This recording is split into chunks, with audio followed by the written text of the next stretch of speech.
Hello!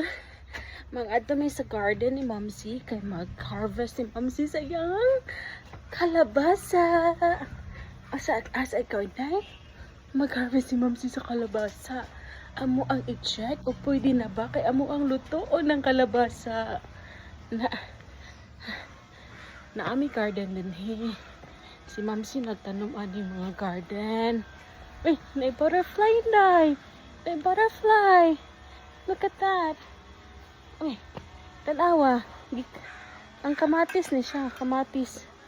Kamatis na sa silingan. Anay bunga.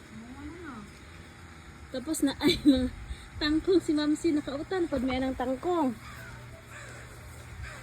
Sa bayan na nato. Bunga na. Bunga na jud. Hala, next days. Namunga na. Gag na to. Anay bungang ang okra. Na. Gagmay pa kayo. Tapos na pa siya garden. Na. Kamatis. Tapos sibuyas. Ang tanglad ning dabong na kaayo. Nawa amo ang kalabasa dagan kay bunga. Na. Pajud. Kanang mga prutas niya nahulog guys. Kay gikan na dere. Amo na siyang ginatawag nga bayabas pero actually pears na siya. Hinsa may? Lagu, gahi na gud. Gahi na, ready na lagi. Gagmay lang gud siya. Mo ni daghan man ang bunga. 1 Dire. Papa. 2 2 3 4 5 6 6 Apa? 7 7 ang dagko na. 7. Tapos napay mga bulak.